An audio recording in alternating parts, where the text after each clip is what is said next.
Hi everybody, thank you for joining me. My name is Gregory Scott and this video is on the full moon in Scorpio, which will happen on the 10th of May, and that happens at 42 minutes past 10 in the evening, and that's based on London time. Okay, so if you're in America or in Australia, just take the time difference into account. Now, a full moon happens every month, and it's when the sun and the moon are 180 degrees apart and the sun fully illuminates the moon. The moon hits its kind of completion point and it reflects that light and it showers us with its energy. So it's coming to fruition. It's this point of completion for the moon, and we're strongly affected by it. That's why people who are usually quite skeptical and down to earth, that's why even people like that often talk about having strange experiences during the full moon, because it does impact us so strongly. Okay, so the sun is in Taurus and that's at 20 degrees. So the sun is in a very earthy, practical sign at the moment.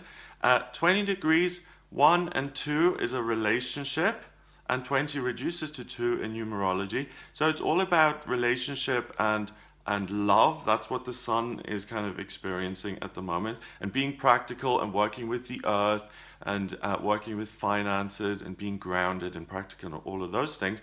That is the energy that's being thrown onto this moon, and the moon is sitting in Scorpio also at 20 degrees. So the moon showers us with Scorpio energy. Scorpio is a water sign. It's highly intuitive, it's very creative.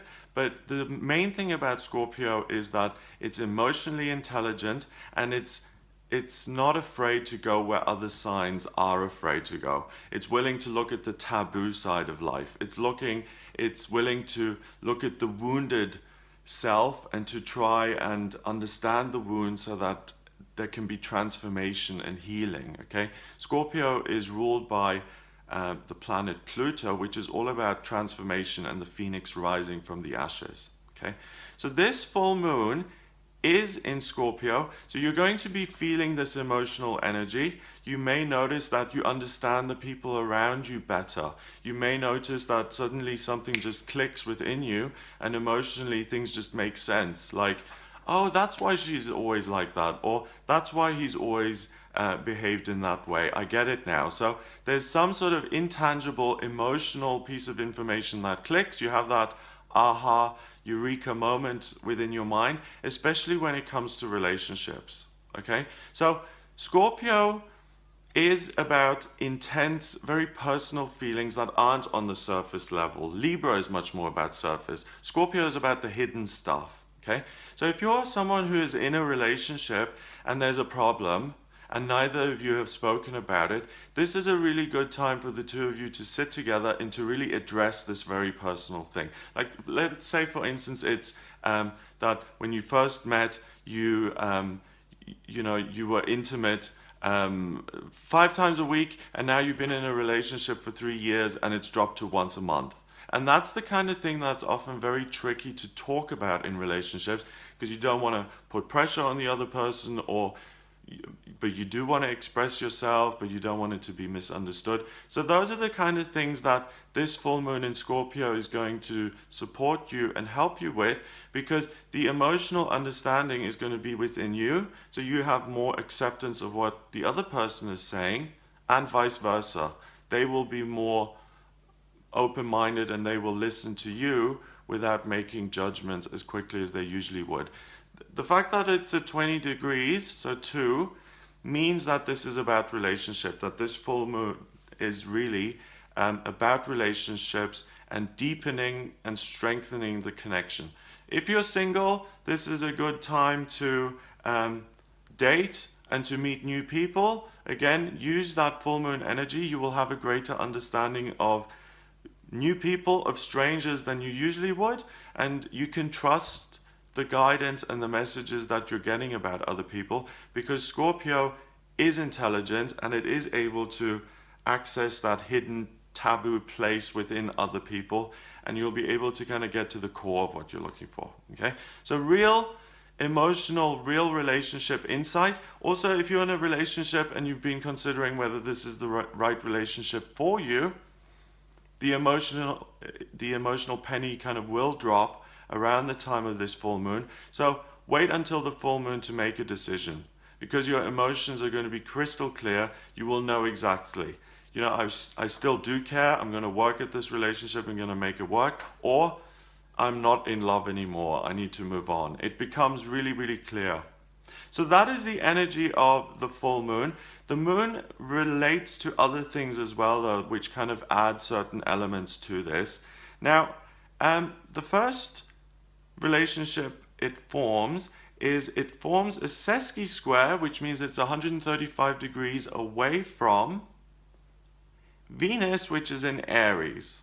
Okay, so along with this emotional understanding is going to be a real drive to immediately take action. So for instance, if you're single and you've attended a social event or something like that, you are chatting to a number of people, the 10th person you chat to, you immediately think, oh wow, there's something about this person that I really like, and that will immediately activate that Venus, which is in Aries, much more masculine than she usually would be. So you'll feel far less inhibited. So you will ask that person for their number, or you will ask them out on a date or something like that. You know, if that kind of thing that takes courage, where you have to really approach another person and risk rejection, this is the kind of thing where you're not going to let the fear of rejection stop you, and you're going to be really confident in terms of what you're doing, what it is you like, what you want. And if you do like it and want it, you're going to pursue it. It's as simple as that. It's kind of animalistic here in a way, because it's really like, I feel things and I'm just going to act because of that. There's no, you know, there's no overthinking here. There's no doubt. It's, I like, I see. It's like me Tarzan, you Jane kind of thing. You know, it's as simple as that. Okay, so we've got that relationship. Then also the full moon in Scorpio forms two trines. The first trine it forms is with Chiron, and Chiron is the asteroid which is known as the wounded healer. Okay, so it's in Pisces, it connects with this moon in Scorpio, which is also water, so that is a very harmonious kind of relationship. This full moon is an opportunity to heal past wounds, especially when it comes to your emotional life, to your love life, by replacing those wounds with successes in the present, in the here and now. Okay, so if the wound is, you know, I've asked out 10 people and all 10 people rejected me, I feel really unattractive and unlovable.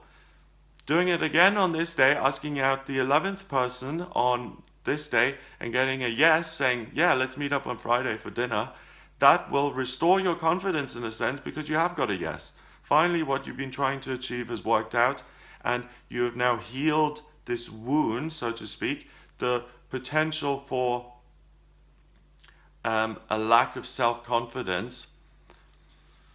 Let me try that again. There's the potential to transform a lack of self-confidence into genuine self-confidence on this day by taking action. The other trine that the full moon forms is with Neptune, which is also in Pisces. Water, water, water. It's all about the feelings. It's all about the emotions today. Neptune is the dream planet of aspirations, okay? The perfect, the fantastic, the thing that is beyond my wildest hopes and dreams. Forms a relationship with this full moon. So meeting new people, if you've been trying to manifest the ideal mate, the ideal partner, it's very likely that that manifestation comes to a head around this time of the full moon, that you do meet that partner. So continue putting in those positive thoughts, putting out those positive vibes, and really make sure that on the 9th, 10th, and 11th of May, depending on where you are, that you do have some social engagements going on, that you are out and about, that you do go see a play, or that you go, you know, to the pub, or you hang out with friends or something like that. It's important that you're around people so that these things can kind of take hold, and that you can work with this energy and put it to good use. The full moon also forms a sextile, which means it's 60 degrees away from Pluto, which is in Capricorn in your first house. Remember, Pluto rules Scorpio, so that is a very happy kind of sextile. And it means that really, when it comes to your relationships, there's the potential through your work, through you putting in the legwork by going to a social event and talking to people and making an effort, there's the potential for you to really transform the way your relationships look. And there's really the potential to form a relationship that is really, really intimate and romantic and loving, so a romantic relationship. But there's also the potential to form relationships which are really genuine and honest, so a really truthful, genuine, close friendship, or to take an acquaintance and really bond with that person and make them someone important in your life. So it's about deepening existing relationships and forming new relationships which are genuine and profound and which have emotional depth to them, and which then have a transformative effect on you and the way you feel about yourself and your life. You know, if I'm, for instance, if I'm 70 years old and I've never had a relationship and I've always just been rejected, I'm going to see myself very differently to an 18-year-old man who has had lots of sexual experiences and who is very much attractive to the same sex or the opposite sex or whatever it is. But what this full moon is about the potential to heal negative experiences, to replace them with positive personal experiences, and that then has a transformative effect in terms of how you see yourself, and it helps you to grow in confidence. You know, I recently made a video about a relationship that didn't work for me, and what I really got from that video was that I really don't respect myself enough, that I really don't love myself enough. And I only got that realization because I analyzed what went on, and I took the 33 minutes to talk about it and to get it out of my system. And I did put myself out there, I did form a relationship, and I did learn something from it, and it transformed something within me. So here around the 10th of May, I'm going to also be around other people, to try again, to look at who is out there, who I like, who is compatible, and you do the same thing, and then take the action and try again. This is the full moon that's really a gift and a blessing that will help you transform negative personal experiences into positive ones. I think that's all the aspects it forms, and I don't think I've missed any. So yeah, that is what this full moon is about. If you would like a personal reading with me, what I can do is I can draw up your birth chart, and I can do that by looking at your place of birth, your date of birth, and your time of birth. That gives me your natal chart. That's a snapshot of the sky at the moment you were born, and that's always going to be that way. And I can analyze that to give you an insight into who you are, what your life purpose is, what your vocational aptitudes are, all of those kind of things.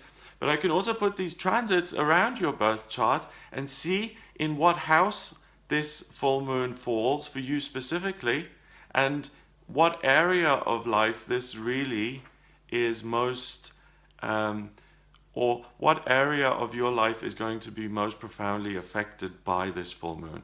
If you'd like me to do that for you, then please get in touch via my website. It's gregoryscott.com. Click on the readings tab to order your reading with me. Please remember to subscribe to this YouTube channel, and I will speak to you for the daily tarot readings that I do, the weekly horoscopes that I do, these videos about the full moon and the new moon, and I also do monthly forecasts for each sign of the zodiac, so Aries, Taurus, Gemini. Check out those videos if you haven't had a look at what's coming up for you in the month of May, and you're a Gemini, check out the video for Gemini in May. So I hope that gives you an idea of what you'll be working with here. I hope you have a wonderful full moon here, and if you're celebrating Beltane, I hope you have a wonderful time. I wish you all the best, and I will speak to you soon.